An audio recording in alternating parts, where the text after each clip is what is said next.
Señor te bendiga, que el Señor te ilumine tu vida y te permita encontrarte con Él, que puedas establecer esa relación amorosa, tierna, cariñosa, que honestamente todos necesitamos tener con Dios. Quiero darles la bienvenida a este espacio. Quiero comentarles que vamos a empezar pues con el estudio de un material muy bueno y muy interesante, y esperamos darle hasta que termine, listo, hasta que completemos el material. Para hoy vamos a trabajar la lección número 1, para que estén pendientes, para que tomen sus apuntes, para que juntos podamos entender las maravillas de Dios, visto desde el punto de vista teológico cristiano, que es lo que manejamos aquí en este lugar, en este ambiente. ¿Listo? Me alegra mucho poder contar con la presencia de ustedes, y les puedo pedir el favor que oremos antes de empezar. Amadísimo Dios y Padre Celestial, a ti, Señor, sea la gloria, a ti, Señor, sea la honra, alabanza, adoración y exaltación, Señor, que pertenecen única y exclusivamente a ti, Señor, que eres el Rey de Reyes y Señor de Señores. Te pido y te suplico, soberano Rey, que seas tú permitiendo que las mentes de todas las personas que van a escuchar esta clase, Señor, sus mentes sean transformadas no por medio mío, Señor, sino por medio de tu Espíritu Santo. Te lo pido y te lo suplico en el nombre de Cristo Jesús. Amén, amén y amén. Como les dije, estamos mirando la lección 1 de un material que se llama Edifiquemos sobre cimientos firmes. ¿Listo? Tal vez algunos lo tengan en sus hogares. Sería bueno que lo tomásemos y empezáramos, los que lo tengan, lo tomásemos y empezásemos a estudiarlo juntos por medio de las clases que continuaremos llevando. Amén. Listo. Bueno, la motivación de hacer estas cosas es primero que nosotros, más que algo somero, algo por encimita, tengamos la oportunidad de ver, estudiar a la luz de la palabra este libro escrito, basado sobre todo en la Biblia, siendo la Biblia mucho más importante. Que a la luz de la palabra podamos entender el plan de salvación que el Señor tiene para todos y cada uno como creyentes, para que tengamos en cuenta en ese plan de vida que vamos realizando, que estamos realizando. ¿Listo? Entonces vamos a arrancar. La primera lección que vamos a mirar en el día de hoy, es el título que tenemos para hoy, es el principio. ¿Qué entendemos en este sentido? Nosotros debemos tener unos elementos que nos permitan diferenciarnos de una corriente o de unas características que para el mundo son normales. Nosotros tenemos que salirnos de esa normalidad de la humanidad, de esa normalidad del mundo, y hacer algo distinto, hacer algo que nos diferencie de los demás. ¿Listo? Para que vayan tomando apuntes. Hay muchos, son muchísimos los pensamientos de Dios que tiene el mundo. Hay muchas teorías, muchas conclusiones, pero vamos a mirar dentro de cuál de todo lo que se tiene, cuál podría ser la adecuada. Mire, cada sociedad tiene ciertas ideas, tiene ciertos conceptos, ciertos imaginarios, que algunos sobresalen acerca de la vida y de la muerte. Ese es el significado, eso es lo que estamos buscando, el significado de la vida. ¿Qué significa para ti estar vivo? ¿Qué significa para mí estar vivo? ¿Qué significa la muerte? Pero sobre todo, una de las preguntas que se quieren resolver es ¿qué pasa después de la muerte? Algunos especifican dentro de estas corrientes o de estas ideas, como en un caso de que hay un solo Dios, y algunas de esas corrientes identifican que hay solamente una forma de adorar, una forma de entregarse, una forma de encontrarse con Dios. Otros opinan que son varios dioses. ¿Listo? Entonces está el Dios al cual le dan una seña o una característica particular, o está este otro Dios al cual le dan esta otra seña, esta característica, y es como que cada Dios tiene una función distinta dentro de esa forma de pensar, dentro de esa ideología. Y hay otras ideologías, hay otros conceptos que afirman que no hay tal Dios, que no existe Dios. ¿Listo? Dentro de esos pensamientos de los cuales estamos hablando, es que se centra el estudio. Por ejemplo, aquellas personas que tienen necesidad de Dios pero que no la han encontrado, fueron aquellas que inventaron la palabra religión. Religión viene del griego religios, que quiere decir reunir o religar. ¿Listo? Es algo que estaba suelto y lo quieren amarrar, ligar nuevamente, religión. ¿Listo? Es volver a ligar, es volver a unir esos dos espacios que estaban separados a raíz del pecado, el espacio humano, el ser humano como nosotros, y el espacio divino, que es el de Dios, quien cuando creó el mundo, tenía un contacto personal y directo con el ser humano, pero el ser humano a raíz de su pecado fue separado completamente de esta relación, y él busca la forma y la manera de encontrarse nuevamente con ese ser superior que le dio el ser. ¿Ok? Estamos claros en ese sentido. Pero vamos a mirar cuáles son algunos de esos conceptos, algunos de esos pensamientos que encontramos dentro de estas lecturas. Por ejemplo, algunos tienen que ver con el pensamiento, es más una pregunta personal. ¿De dónde surgen estos pensamientos? ¿De dónde surgen estos conceptos de Dios, de una necesidad del ser humano? O sea, la religión nace de la necesidad del ser humano de tener una relación cercana con Dios. De allí nace la religión. Y el concepto de religión, la idea de religión, nace de ahí mismo, de esa necesidad que tiene el hombre de encontrarse con esa definición sobrenatural de lo que implica tener a Dios en su vida. ¿Listo? Muchas de esas inquietudes que tiene la humanidad, les había dicho antes, parte del entendimiento de la vida.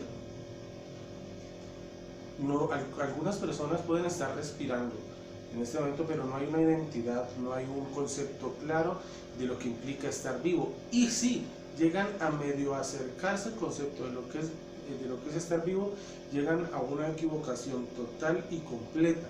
¿Listo? Interpretando de que, por ejemplo, en algunas religiones orientales, que el sentido de la vida es la meditación y alejarse de las cosas terrenales.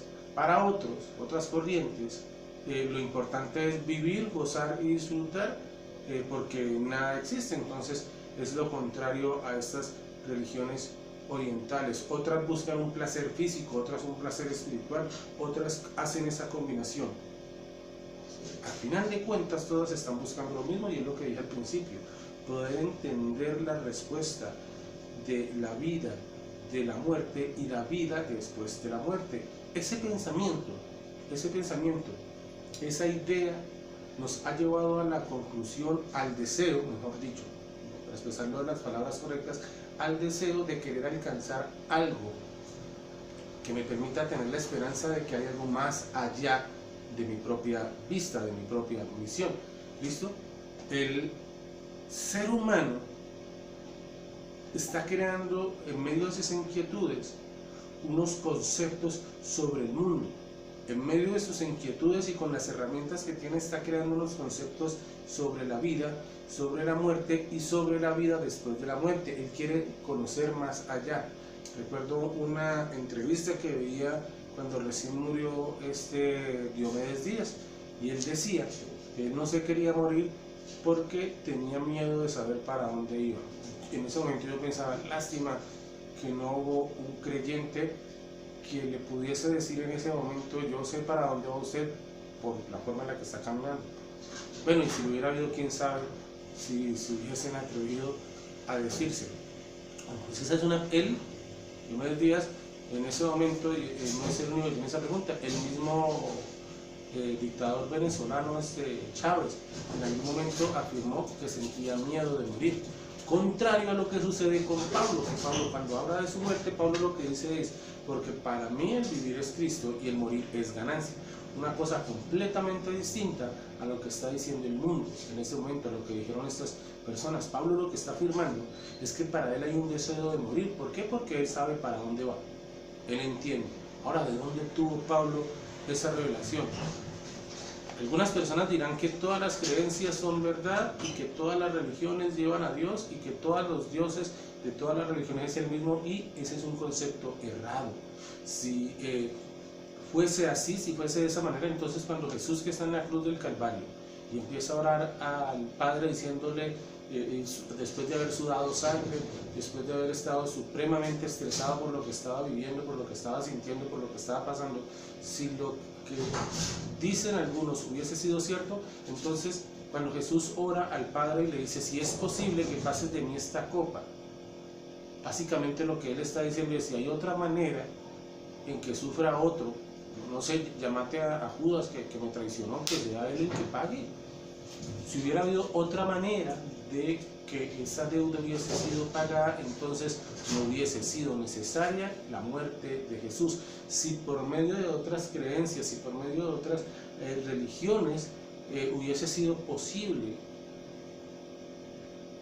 obtener el perdón de pecados, obtener la salvación, el entendimiento de qué va a pasar con tu vida después de la muerte, qué va a pasar contigo después de que mueras, si hubiese sido posible esa teoría, entonces no hubiera habido necesidad de la muerte de Jesús, pero es única y exclusivamente, lo dice la palabra, solamente en el sacrificio de sangre se puede satisfacer la necesidad de Dios. Ahora, hubieran podido ahí crear el espacio, ¿no? Pero yo qué culpa tengo, a mí por qué me van a castigar de esa manera, yo por qué tengo que pagar los platos rotos. Fue Adán y Eva los que comieron esa manzana, yo ni siquiera estaba en esa época de la humanidad vivo, yo no había, ni mis bisabuelos estaban vivos, ni mis tatarabuelos, ¿no? Y yo por qué tengo que pagar. Bueno, el Señor por eso, mostrando misericordia, toma la decisión de hacerse hombre, haciéndose hombre, de soportar el pecado, cargarla en la cruz, y por eso la palabra, Pablo dice que todos morimos junto con Jesús. O sea que cuando Jesús estaba siendo crucificado, todos aquellos que aceptamos a Jesús como nuestro Señor y Salvador estábamos siendo crucificados. Cuando Cristo muere en la cruz del madero, en ese momento todos morimos en la cruz del madero, y cuando a los 3 días Cristo es resucitado, todos estamos resucitados con Cristo. ¿Listo? No todas las creencias pueden ser verdad porque todas se contradicen. Como lo acabo de explicar, algunas dicen que es por medio del esfuerzo, que es por medio de la batalla, de la guerra, del tomar posesión. Otras dicen que es alejándose por completo de todo lo que tiene que ver con lo material. Otras creencias opinan que hay que tener, hay que tomar, hay que poseer. Para conocer la verdad, usted y yo tenemos que concentrarnos, tenemos que estudiar, tenemos que evaluar. La lectura de la Biblia no la podemos hacer como cuando cogemos el WhatsApp y leemos un mensaje que nos mandó un conocido, que nos mandó un compañero, que nos mandó un amigo. No, cuando leemos la Biblia nos tenemos que sentar y concentrarnos en lo que la Biblia nos está diciendo. ¿Por qué de esa manera? Porque dentro de toda sociedad existe una necesidad muy fuerte que por más que intentemos de pasar por alto no lo vamos a poder hacer, y es que tenemos la necesidad de establecer una autoridad. ¿Y quién sería? Que entonces, ¿cómo analizamos esa autoridad? Bueno, la autoridad en este momento lo tiene la Biblia. ¿Por qué? Porque la Biblia es la palabra de Dios. La autoridad la tiene la Biblia porque por medio de la Biblia tú puedes llegar a conocer la verdad. Por medio de la lectura de la Biblia, del estudio de la Biblia, tú puedes llegar a conocer la verdad. Es más, hay datos científicos que en algún momento se dijeron no es así. Ejemplo, en algún tiempo se pensó que la Tierra era redonda, pero en uno de los salmos dice, yo vi la redondez de la Tierra. ¿Cómo así? La Tierra... Y eso no lo escribieron hace poquito, eso lo escribieron hace más o menos unos 4000 años, por 40 hombres distintos, y se echaron más o menos unos 1600 años en terminar de escribirla completa. Entonces en alguna época se dijo que total y absolutamente la Tierra es plana, pero resulta que la Biblia, uno de los salmos que habla que yo había visto la redondez de la Tierra, la palabra ya estaba hablando de la redondez de la Tierra. ¿Listo? Solamente como tomando un ejemplo, hay aspectos científicos que si los estudiamos con detenimiento, yo no soy un erudito en ese sentido, yo también tengo que leer, tengo que estudiar. Hay muchos aspectos de la vida cristiana, de la vida científica, que no se contradicen, que tienen que ver, que tienen que estudiarse, que tienen que relacionarse. La idea y la intención es que nosotros entendamos que la Biblia tiene autoridad y que para conocer esa autoridad que tiene la Biblia, pues si no la leemos va a ser imposible. Si no la leemos no vamos a poder llegar a ningún punto en particular. Como les decía, les estaba comentando, la Biblia fue escrita hace más o menos, fue escrita en un transcurso de más o menos 1600 años, y en esos 1600 años aproximadamente usó a más de 40 personas para que lo escribieran, y algunas de estas personas que lo escribieron eran personas muy estudiadas, muy inteligentes, pero otros eran simplemente pescadores, hombres del común, que mostraron un deseo de ser transformados en su vida. Para estos hombres, para estas personas que aparecen escribiendo en la Biblia, se les conoció como profetas. ¿Por qué profetas? Porque hablan en el nombre del Señor, porque hablan porque hablan y transmiten la enseñanza de Dios. Por eso se les denomina profetas. A estos hombres se les llamaba profetas. Por eso todos debemos considerar lo que nos enseña la Biblia y lo que demanda de nosotros. La Biblia hace algunas exigencias de nuestras vidas, y lo que demanda la Biblia es el mensaje personal de Dios para cada ser humano.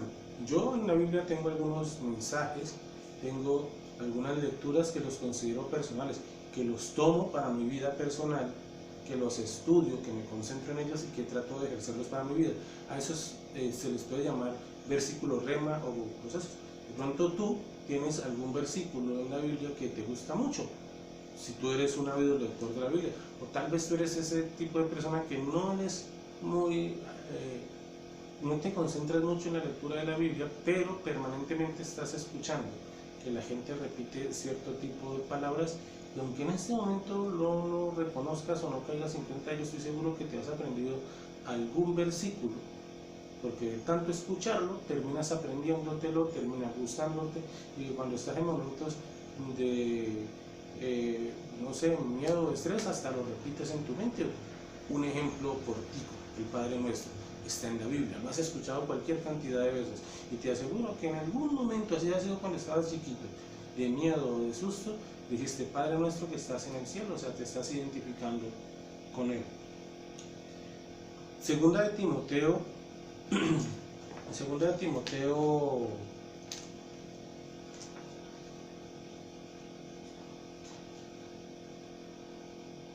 Segunda de Timoteo 3:16 dice que toda la escritura es inspirada por Dios. Bueno, ¿por qué se ve como confuso a la hora, por qué se siente la gente confundida a la hora de la Biblia? ¿Por qué la confusión con lo que enseña la Biblia? Bueno, hay una razón particular, hijos, y esa razón por la cual nos parece confuso lo que enseña la Biblia es porque no hemos entendido el mensaje con claridad. Cuando tú vas al cine, tú no pagas la boleta y te sientas en el pasillo esperando que la película esté casi por acabar para entrar, ¿no? ¿Sí? ¿Tú lo haces? Cuando tú tomas un libro, tú no coges el libro por la mitad para leer de la mitad adelante, no, ¿sí, no? Ahora, cuando tú vas a una obra de teatro, tú no te enojas para que te muestren rápido la mitad de la obra, no. Cuando tú vas a un cine, tú coges un libro, cuando tú vas a un teatro, tú procuras estar temprano o arrancar desde el principio, porque de esa manera tú vas a entender de qué se trata la historia. Cuando nosotros, como seres humanos, queremos entender la razón de la vida, vamos al libro del cual estamos hablando en este momento, que tiene la autoridad, y no lo leemos de la manera correcta, no estudiamos de la manera correcta, no entendemos qué es lo que está pasando en ella, no entendemos su mensaje con claridad, porque no estamos creando esos cimientos firmes, no vemos el significado de lo que esta palabra, de lo que este libro nos está diciendo para nuestra vida, simple y sencillamente porque de esa manera nosotros no construimos unos cimientos verdaderamente fuertes para nuestra fe. Ejemplo, cuando vamos a construir una casa. Cuando vamos a construir la casa, lo primero que hay que hacer, mi papá era constructor, y mi papá empezamos a abrir unos huecos grandes alrededor del lote donde íbamos a construir, y cuando se hacían unos huecos grandes, unos lineamientos grandes, cada cierta cantidad de metros, hacíamos un hueco que fuese un poco más hondo, un poco más ancho, y ahí empezábamos a armar los flejes de hierro. ¿Listo? Y cuando armábamos la carcasa pues, de hierro, con hierro pues amarrado, llegábamos y los metíamos y empezábamos ahora sí a vertir cemento, pero esos cementos también tienen que tener unas rocas grandes, fuertes, duras, no cualquier roca, no tiene que ser una roca dura, y empezábamos a meter cemento ahí, y cuando eso ya estaba así, esperábamos que se secase, y cuando ya estaba seco, ahora sí mi papá empezaba a levantar paredes. Cuando ya levantaba las paredes, fundía columnas, luego fundía vigas alrededor para amarrar las paredes, y luego ponía el techo o fundían la plancha, dependiendo de lo que se fuera a hacer en la casa. Bueno, lo mismo pasa con la fe cristiana y para el entendimiento de la Biblia. Es difícil, es casi imposible que nosotros lleguemos a entender el significado de la Biblia si nosotros en nuestra fe y en nuestra forma de aplicar nuestra fe no ponemos unos cimientos firmes, si no hacemos las cosas en orden, como el levantamiento de la casa. Si mi papá no hubiera hecho las cosas de esa manera, entonces al primer temblor se quebraba el ladrillo, la casa se caía y mucha gente yéndole bien se iba a quedar solamente sin hogar, y yéndole bien iba solamente a perder una inversión en cemento y en ladrillo. Yéndole bien, yéndole mal podría perder la vida. Bueno, lo mismo pasa con la lectura de la palabra. Si nosotros no invertimos tiempo en leer la palabra como debe ser, pues sencillo, hijos, sencillo. Al más mínimo remesón que tenga nuestra vida, esa edificación, nuestra fe va a caer al piso. Nosotros no vamos a tener de qué sostenernos. Nosotros no tenemos una construcción de nuestra fe, unos cimientos de nuestra fe lo suficientemente fuertes, o algunos ni siquiera lo tienen para sostenernos en momentos en los cuales tal vez nuestra fe se vea afectada por algo externo. La Biblia tiene un mensaje claro, entendible y poderoso, y la Biblia en estos momentos y en esta época está abierto y está al alcance de toda aquella persona que quiera tomarlo. Si tú no la has leído, si tú no la has comprendido, es simple y llanamente porque tú no quieres, más no porque no esté a tu alcance, más no porque no se te haya permitido.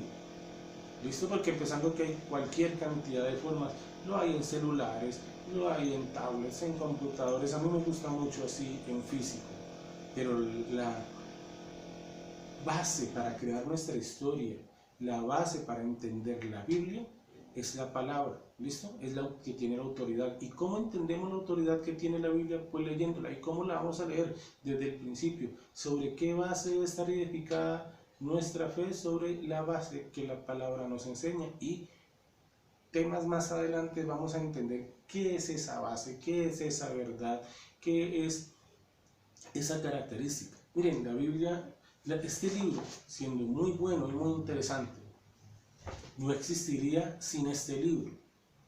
La Biblia es un libro completamente distinto a los demás. Sí es cierto que hay mucha gente que tiene la Biblia, pero que no la entiende. Hay mucha gente que tiene la Biblia, la tiene abierta ya en la casa del abuelo, de la abuela, allá en un pedestalcito, en un matrilcito, qué sé yo, y tienen la Biblia abierta, muy bonita, grande, abierta en el Salmo 91. Y bueno, arrancamos de una manera, tienen la Biblia, pero esa Biblia ahí abierta es igual que ese frasquito que tienes de adorno encima de la nevera. Es un adorno, está allí para que la gente la vea, pero si tú no la lees, si tú no la estudias, es muy distinto. La Biblia es un libro distinto. La Biblia es un libro con unas características, una información que puede transformar tu corazón si la aceptas. Hay mucha gente que tiene la Biblia, pero no la entiende. Mire, La Biblia es muy clara, la Biblia trata directamente con esas inquietudes del ser humano, como el mundo, por ejemplo. ¿Por qué el mundo está como está? Yo recuerdo que en una ocasión escuché yo esta parábola, esta historia, que había un tipo que se subió a un tren en Inglaterra, tomó su periódico y empezó a leerlo. Llegó un hombre con iguales características, se sentó al lado del hombre que estaba leyendo el periódico, tomó su Biblia y empezó a leerlo. Este hombre, que tenía el periódico, miró con desdén, como con desprecio a este hombre que en ese momento estaba leyendo la Biblia, y el comentario que hizo fue, cuando era la hora de bajarse, cerró su periódico, lo guardó, lo puso debajo de su brazo y exclamó lo siguiente: yo ya sé cómo está el mundo ahora. Y el hombre de la Biblia lo volvió a mirar, cerró la Biblia, sonrió y dijo: y yo ya sé por qué el mundo está pasando lo que le está pasando. ¿Qué quiere decir esa parábola, hijos? Todo lo que está pasando ahora es consecuencia de un pecado y de una desobediencia. Todo lo que está pasando y lo que estamos viendo es consecuencia de la desobediencia del ser humano. La palabra lo explica, la Biblia lo explica. La Biblia explica el mundo, lo que está sucediendo con el mundo. La Biblia explica la vida, el significado de la vida. En lo personal les diré, para mí,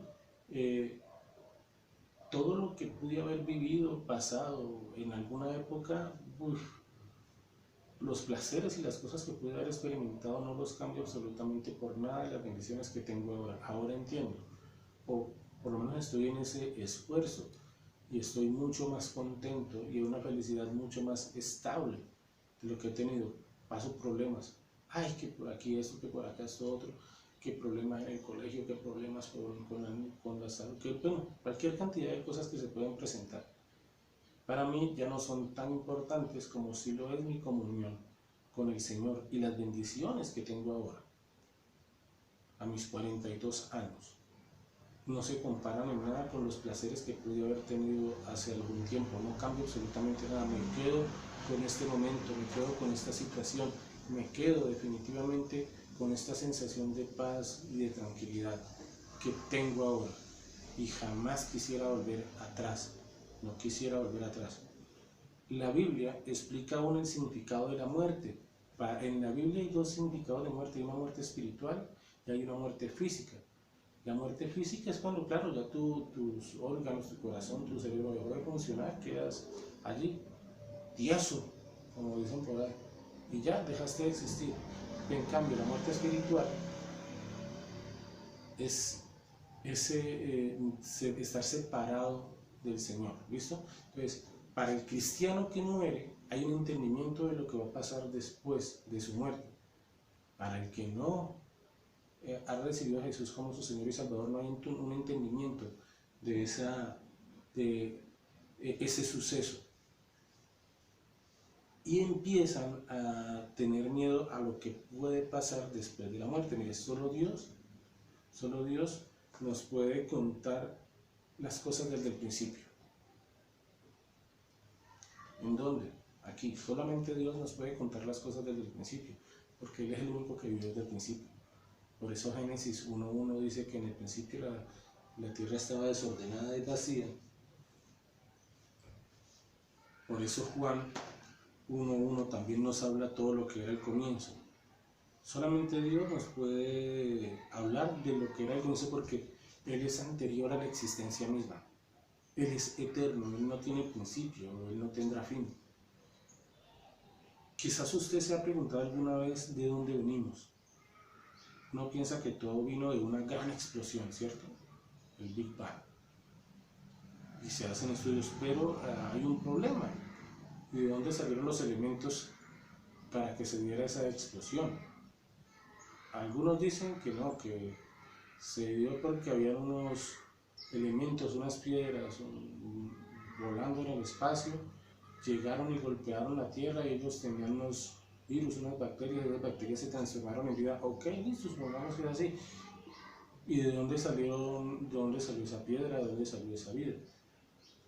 Tenemos que entender eso. Dios y la palabra es la única que explica todo, aún antes de la misma existencia. Si tú empiezas a mirar, por ejemplo, en mitología romana o mitología griega, van a mostrarte que los dioses crearon el mundo a partir de tal elemento. Ok, listo, los creó a partir. ¿Y de dónde salieron esos elementos? En cambio, Dios, en la descripción bíblica, como encontramos en Génesis, es el único creador de materia. ¿Listo? Es el único que ha creado la materia. Cuando nosotros estamos buscando entender el significado de la vida, nosotros tenemos que arrancar por el principio. Y el principio, insisto, solamente lo tiene Dios. Cuando nosotros no iniciamos las cosas en el orden que es, no entendemos de qué se trata una situación. Miren, hijos, para resumir, solamente hay dos alternativas con respecto al principio. Solamente hay dos posibilidades. Al fin de cuentas, solo son dos posibilidades. Que todo viene de la nada, es una de las alternativas que tiene esto, es una de las alternativas que encuentras. Todo se creó de la nada, o todo viene de un creador. La Biblia, insisto, nos enseña que todo viene de un creador. ¿Y por qué? Porque simple y sencillamente Dios no necesita nada para existir. Dios es suficiente. Él no necesita un espíritu, Él no necesita absolutamente nada. Él es el espíritu, Él es Dios. Él no necesita un café por la mañana. No, Él no necesita un café por la mañana. Él no necesita un desayuno, un almuerzo. Él no necesita agua. No, Él no necesita agua. Dios es suficiente para la existencia. Él no necesitaba del ser humano, pero es su amor, es su misericordia, es su característica creadora la que lo llevó a que tú y yo existiésemos. Y el Salmo dice que la única razón por la cual tenemos para existir es el alabar a Dios. Y por eso el enemigo está en esa guerra permanente para distraerte a ti de ese proceso y no permitir que tú continúes alabando, exaltando el nombre de Dios. Dios es todopoderoso. Dios es todopoderoso. Él no tiene cuerpo como nosotros. Él no tiene una limitación de fuerza, porque Él es mucho más grande y mucho más poderoso. Dios es omnipotente y eso quiere decir que Él puede estar en varias partes a la vez, en varias partes al mismo tiempo. Dios, como por ser creador de esa fuerza física, Él no se ejerce por las leyes de la física, porque Él es grande, poderoso, Él es soberano. ¿Listo, hijos? Para que ustedes estén pendientes de qué debemos hacer, por qué no nos hacemos estas preguntas, ustedes las pueden ir resolviendo allí en su cuaderno, en su libreta de apuntes. Dice, la primera pregunta, en total son 11. Cuando Dios quiso que sus palabras se escribieran, ¿a qué tipo de personas escogió? ¿Escogió a cualquiera para que lo hiciera o a quién escogió? ¿Cómo se le llama a estos hombres que escribieron en la Biblia, a las personas que el Señor escogió? ¿Vivieron todos los hombres en un mismo momento de la historia? Con respecto a la escritura de la Biblia, ¿todos vivieron en un mismo momento de la historia? Más o menos, yo les dije una cifra de más o menos cuántos hombres fueron los que escribieron en la Biblia. Pero aunque ellos escribieron, la quinta pregunta es ¿quién es el autor verdaderamente de la Biblia? ¿Por qué debería alguien estudiar la Biblia, hijos? ¿Listo? Entonces, sexta pregunta, ¿por qué alguien debería estudiar la Biblia? Séptima pregunta, ¿quién es el único que vivía antes del principio? Octava, ¿cuántos dioses hay? Me hacen un favor, me sustentan esa pregunta. Noveno, ¿hubo alguna vez un momento en el que Dios no estuviera vivo? Décimo, ¿quién necesita Dios para existir? Y 11, ¿acaso Dios tiene un cuerpo? Hijos, esas son las 11 preguntas. Que el Señor los bendiga. Y me permito orar. por ustedes. Amadísimo Dios y Padre Celestial, a ti, Señor, sea la gloria. A ti, Señor, sea la honra. Gracias, Padre Santo, por este espacio que me has regalado. Gracias, Padre Celestial, por la oportunidad de grabar este video y hacer la transmisión de la forma que lo estamos haciendo. Gracias, Señor, por todos y cada una de las personas que en este momento están viendo este video. Gracias, Padre Celestial, por ellos. Gracias, Soberano Rey, por la atención que prestaron, Señor. Y permite, Papito Dios, que sus vidas sean realizadas, Señor, y mejoradas cada vez más y más conforme al trabajo que tú realices en sus vidas por medio del Espíritu Santo. Bendice las familias, Padre Celestial, provéeles, Padre Celestial, para las necesidades que en estos momentos de cuarentena pueden estar atravesando, Señor. Dales paz, dales tranquilidad, dales amor, en el nombre de Cristo Jesús. Amén, amén y amén. Que el Señor nos bendiga, hijos, y saludos a la familia.